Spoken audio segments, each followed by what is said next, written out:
सभी बहनें और भाइयों को मेरा बहुत बहुत प्रणाम।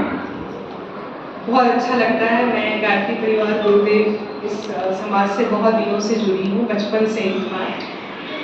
यहाँ आके लगता है अपने परिवार में वापस आ गए। बहुत सारे भाइयों और बहनों से मुझे बहुत अच्छा लगा।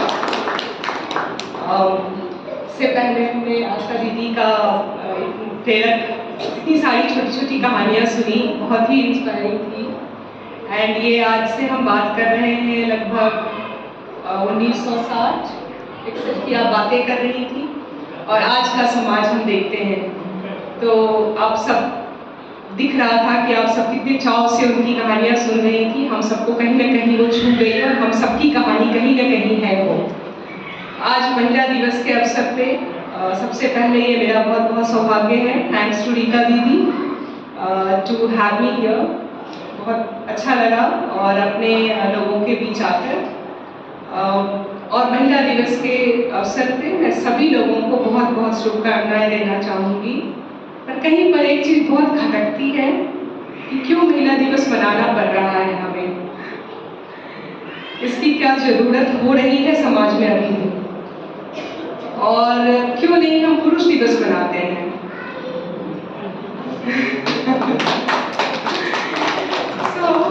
सोचने वाली बात है और बहुत सिंपल है, और समझ में आने वाली बात है कि हमारा कहीं ना कहीं वो कमी है जहाँ हमारा समाज, हमारा देश चाहता है कि हम महिलाएं जहाँ रहें वहाँ अभी नहीं है। हमारा काफ़ी गैप है अभी, काफ़ी ऐसे स्तर पे है जहाँ से हमें उठाने की ज़रूरत है। उस चीज़ के लिए हमें ये दिवस मनाने की ज़रूरत पड़ती है ताकि हम उसके लिए प्लान बनाएं साल में कि महिला दिवस पे कहाँ कहाँ ज़रूरत है, सामाजिक क्षेत्रों में कहाँ कहाँ अच्छे काम करने की ज़रूरत है, कहाँ कमियां हैं, कहाँ पर हम क्या सुधार के प्लान बना सकते हैं। और हर एक साल में एक बार रिव्यू करते हैं, वो सरकारी काम हो या प्राइवेट कंपनीज हो, या हम रिव्यू करते हैं कि हम वहाँ पहुँचे कि नहीं, हमारा डेटा क्या कह रहा है। तो आज के समाज में जैसे आशा दीदी ने बहुत सारी बहुत अच्छी अच्छी बातें कही, I take from there as an anchor point, जो हम सबके लिए बहुत ज़रूरी है।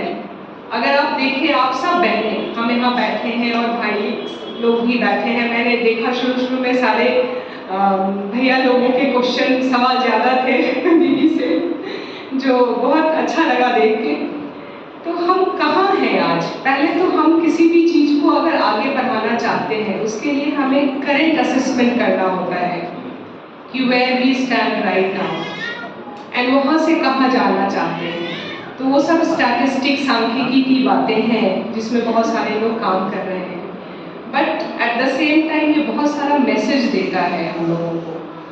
आज अगर हम कहते हैं कि हमारा पुरुष एंड नारी बराबर हैं समाज में, संख्या में 50-50% ऑलमोस्ट हैं, पर क्या हम इक्वल नंबर में कंट्रीब्यूट कर पा रहे हैं देश में, समाज में? हमारा इकोनॉमिक कंट्रीब्यूशन कितना है? हम आर्थिक रूप से परिवार में बराबर कंट्रीब्यूट कर पा रहे हैं? सब अपने परिवार में अगर झांकें, हमारे घर में अगर जॉइंट फैमिली है या एक्सटेंडेड अगर अकेले भी आप रहते हैं, पर आप देखिए कि हमारे 4 भाई बहन, फूफा फूफा, मौसा मौसी, सब जोड़ जाड़ के मान लीजिए 40 लोगों का परिवार है। तो जस्ट नजर दौड़ाइए, एक बार सोचिए उसमें कितनी महिलाएं अपने परिवार को आर्थिक रूप से मदद कर पा रही हैं और कितने पुरुष आर्थिक रूप से मदद कर पा रहे हैं। ये एक बहुत बड़ा इंसाइट देगा आपको कि हम कहाँ स्टैंड करते हैं। मैं ये नहीं कह रही हूँ कि अगर हम आर्थिक रूप से मदद नहीं कर पा रहे हैं तो कुछ प्रॉब्लम है, don't read that, just stay the question where I am asking you. तो अगर मोस्ट ऑफ अस, अगर हम लोग उसको देखेंगे तो अगर 50 लोगों का परिवार है जिनको हम जानते हैं बहुत क्लोजली, उसमें से कितने लोग होंगे बताइए? कितने आपके परिवार में कितनी महिलाएं काम करती हैं दीदी? कितने लोगों में? 50 में, 50 में 4 महिलाएं काम करती हैं। और कोई दीदी कुछ शेयर करना चाहेंगी? हाँ,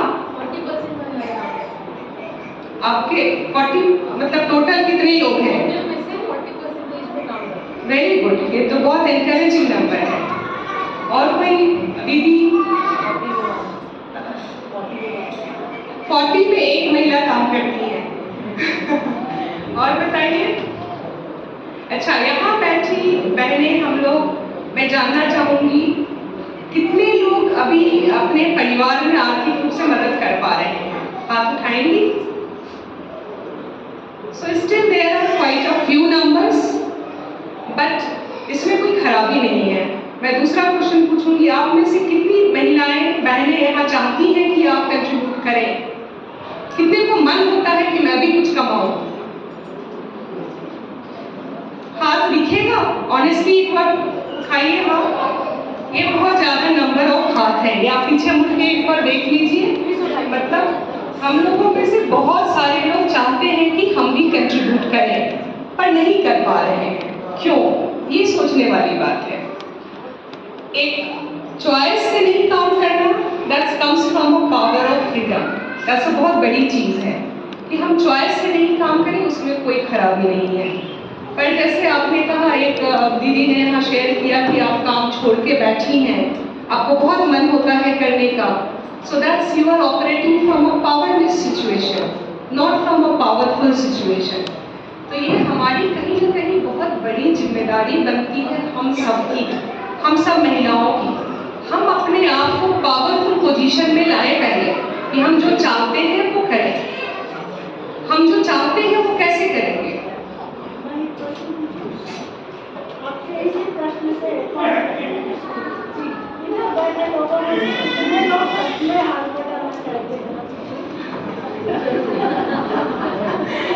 आशा दीदी का सवाल है कि कितने भाई लोग यहाँ बैठे हैं, भैया लोग, परिवार में अगर आपकी पत्नी काम करने जाएंगी या माँ काम करेगी, बहन काम करेंगी, तो आप हाथ बटाएंगे, हाथ उठाएंगे आप लोग?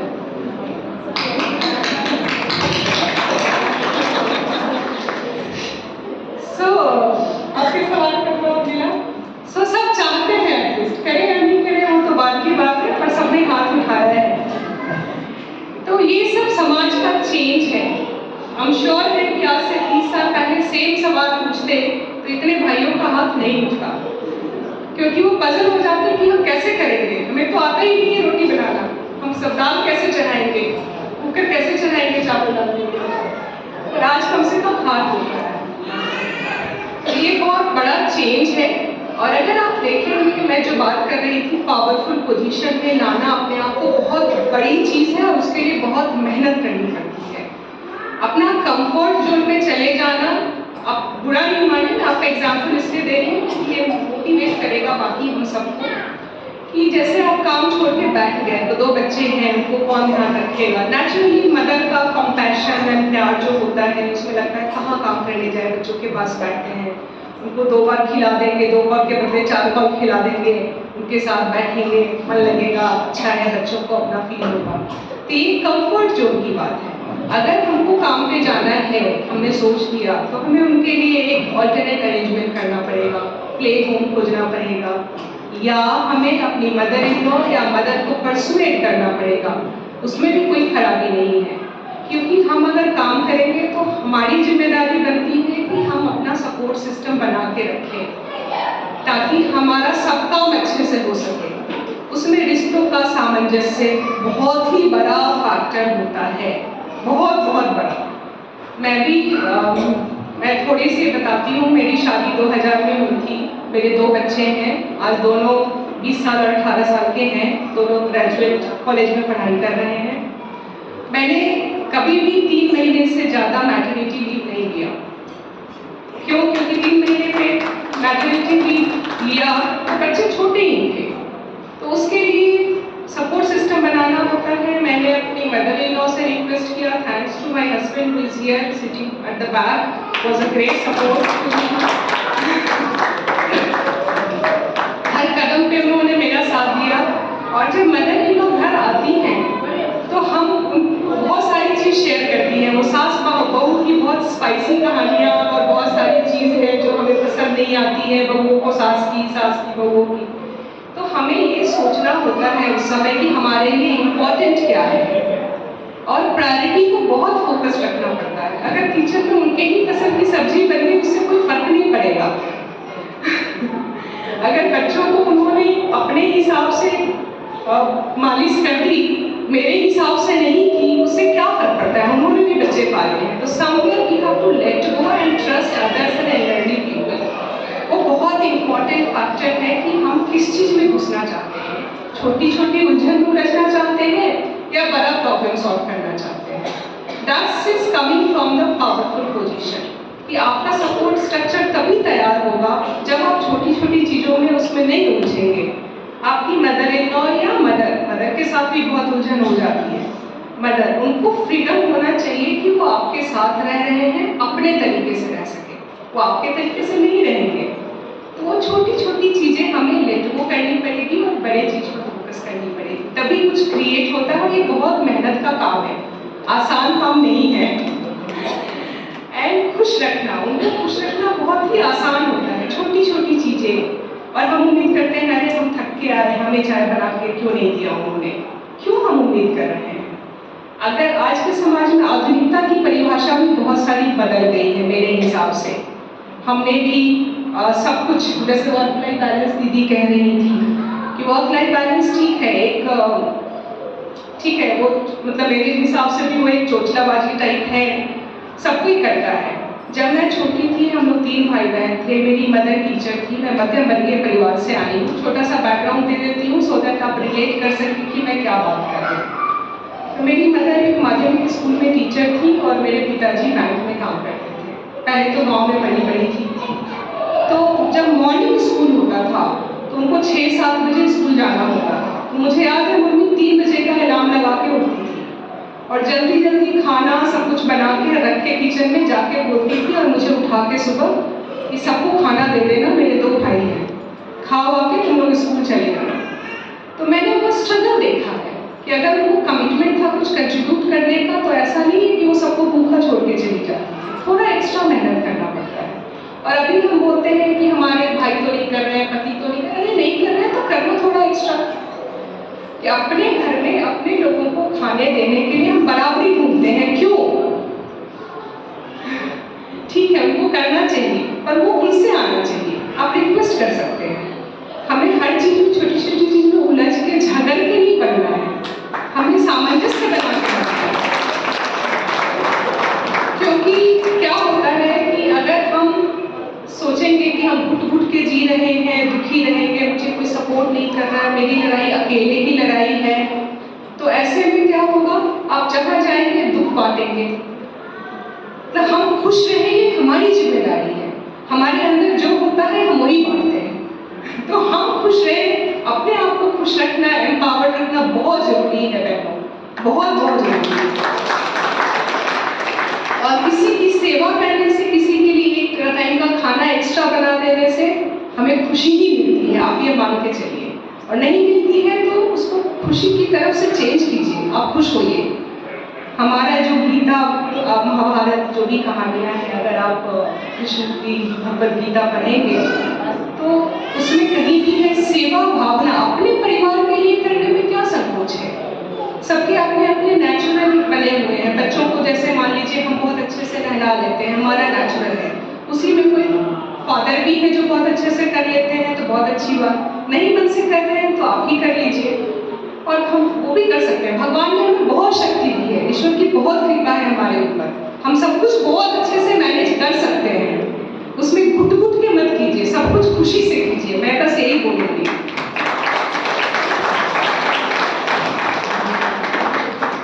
एंड दूसरी चीज जो मुझे बहुत एम्पावरमेंट, मतलब अपने आप को खुश रखना, एम्पावर्ड रखना, choosing everything by from the place of powerfulness is very very important.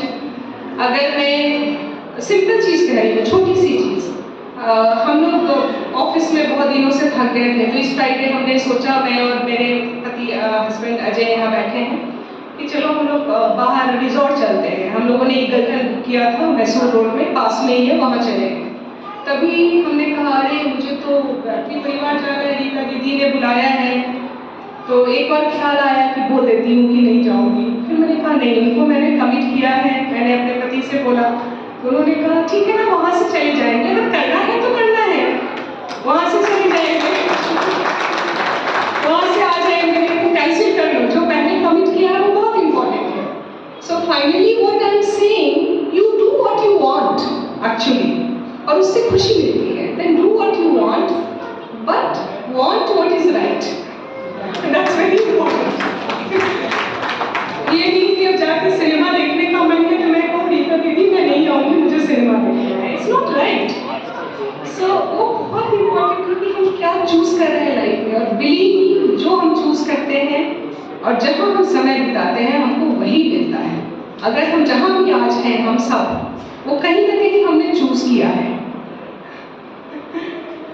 अगर चूज नहीं किया है तो आज ही ठान लीजिए आप क्या चूज कर रही हैं, and choose what you want, otherwise you will get what you don't want. Okay, एक और बहुत इंपॉर्टेंट चीज मैं कहना चाहूंगी जो हमें लगता है, मेरे ऑफिस में बहुत सारी लड़कियां भी काम करती हैं, मैं चाहती हूँ कि वो जब उनकी शादी होती है, उनके बच्चे होते हैं, तो कई बार वो कहते हैं मैं नहीं कर पाऊंगी, तो कई को मैं बात करती हूँ क्यों नहीं कर पाऊंगी बताओ पहले। सो मैं रेडी हूँ तुमको थोड़ा सा फ्लेक्सिबिलिटी देने के लिए, 2 घंटे पहले चले जाना, थोड़ा कभी लेट से आ जाना, पर काम मत छोड़ो। क्योंकि अगर तुम्हारी बेटी है या बेटा है, they look at you as a role model. कल को वो आपको देखेंगे कि मेरी मम्मी ने जॉब के लिए मेरे लिए जॉब छोड़ दिया, they will never feel good about it. They always want to see you are empowered mother. अगर बेटी खास के आपकी है तो you are role model for her. अरे घर में बैठना अच्छा है, मैं पढ़ाई कर लूंगी उसके बाद घर में बैठूंगी, तो कहाँ से हम समाज को कंट्रीब्यूट करेंगे? Today we are talking about women empowerment, 50% participation of women in the economy. हमारा देश का ग्रोथ अगर हम इकोनॉमी कंट्रीब्यूट नहीं करते हैं, इसलिए इकोनॉमिक ग्रोथ में हर्डल्स आते हैं। जिस दिन हमारा पार्टिसिपेशन, आज के डेट में डेटा कहता है कि हमारा पार्टिसिपेशन रफली 18 to 21% है इन इंडियन इकोनॉमी। जिस दिन वो 30% भूल जाइए, 25 से 28% भी हो जाएगा, हमारा जीडीपी और overall economy will grow in multifold. तो हम सबकी जिम्मेदारी कहीं ना कहीं बनती है कि हम अपने लाइफ का चार्ज लें खुद ही, एंड हम वो करें जो हम करना चाहते हैं। उसके लिए एक छोटी सी चीज और सुनाना चाहूंगी। आई होप आप लोग बोर नहीं हो रहे हैं, इट्स नॉट टू मच, क्योंकि मे भी कहीं ना कहीं मैं जिससे भी बोलती हूँ उनको लगता है कि ये बहुत बड़ी, मतलब उनको प्रेरणा मिलती है। मैंने इंजीनियरिंग की 1998 में मैं पास आउट हुई। उसके बाद मैं दिल्ली में एक सॉफ्टवेयर कंपनी में जॉब कर रही थी प्रोग्रामर का, एंड तुरंत उसके बाद मुझे यूएस में एक कंपनी में जॉब लगा। उस समय काफ़ी अपॉर्चुनिटी थी बाहर जाने की, तो मेरे पेरेंट्स ने कहा कि नहीं, बाहर तो नहीं जाने देंगे बिना शादी किए। तो फिर हुआ ठीक है, चलो अब उसमें इतना पढ़ने दे दिया, सब कुछ हो गया, तो शादी करनी थी। तब मैंने कहा कि शादी होगी लेकिन मैं एक पैसे दहेज नहीं देंगी। मेरे पेरेंट्स मिडिल क्लास फैमिली के थे, मेरे मन में कहीं से था कि बराबर अपॉर्चुनिटी दिया है, थोड़ी रिवेलियन थी शुरू से कि अगर मेरी शादी होगी तो जो दहेज नहीं लेगा उसी से होगी, नहीं तो नहीं करूँगी, क्या फर्क पड़ता है।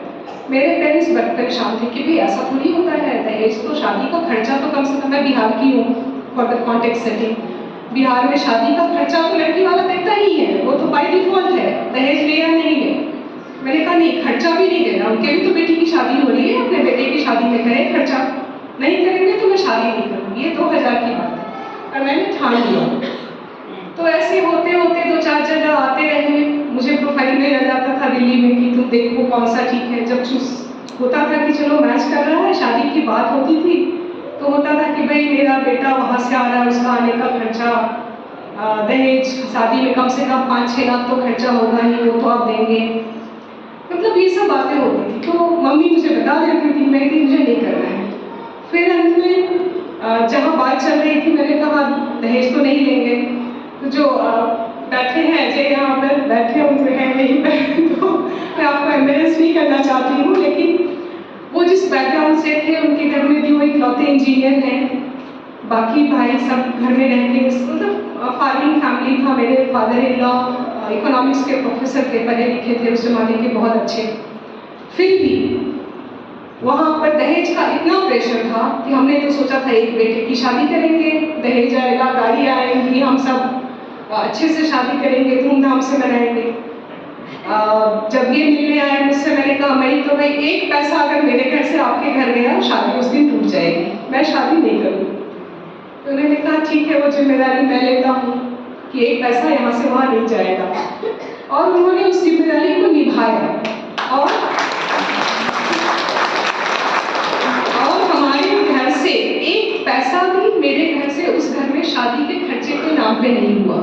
ये बात अलग है कि उस बात को निभाने के लिए मेरे पतिदेव को पर्सनल लोन लेना पड़ा। उन्होंने लोन लेके अपने घर में पैसे दिए कि भाई तुम लोग खर्चा करो। लेकिन अगर आप ठान ले तो होता है। उसके बाद कहीं से मेरे मन में ये भ्रम हुआ, आजकल मेरी बहनें, छोटी कजन सबकी शादी होती है तो मैं पूछती हूँ कि कैसे हो रही है शादी, कि अब तो दहेज खत्म हो गया होगा। लेकिन नहीं, अभी भी कम से कम शादी का खर्चा तो देना ही पड़ता है। मुझे आश्चर्य होता है। तो सब कहते हैं भाई अभी भी तुम लोग यूनिक हो, ऐसे शादी बिना खर्चे के नहीं होती है।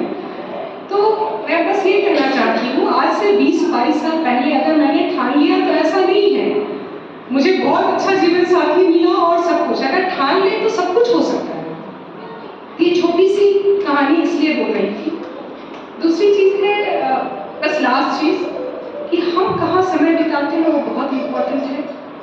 हमेशा हम किसके साथ उठते हैं, किसके साथ बैठते हैं, किससे बात करते हैं, उसका प्लीज़ सारी बहनें आप ख्याल रखें। ये कंटेक्स्ट भाइयों के लिए भी है, क्योंकि वहाँ से हमारा पर्सनल ग्रोथ होता है।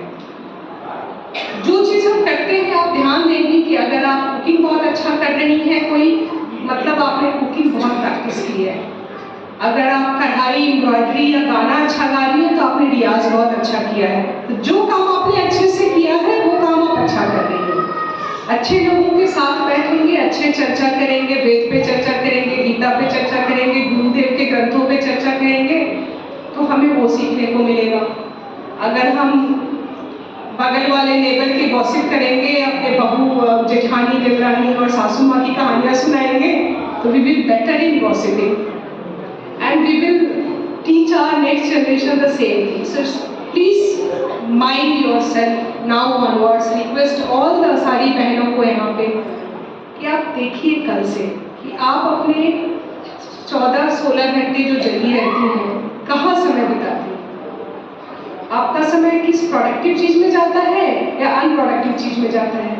प्रोडक्टिव में जाता है तो क्या वहाँ जाता है जहाँ आप रियली चाहती हैं अपने माइंड को ले जाना, या you just get carried away. Don't get carried.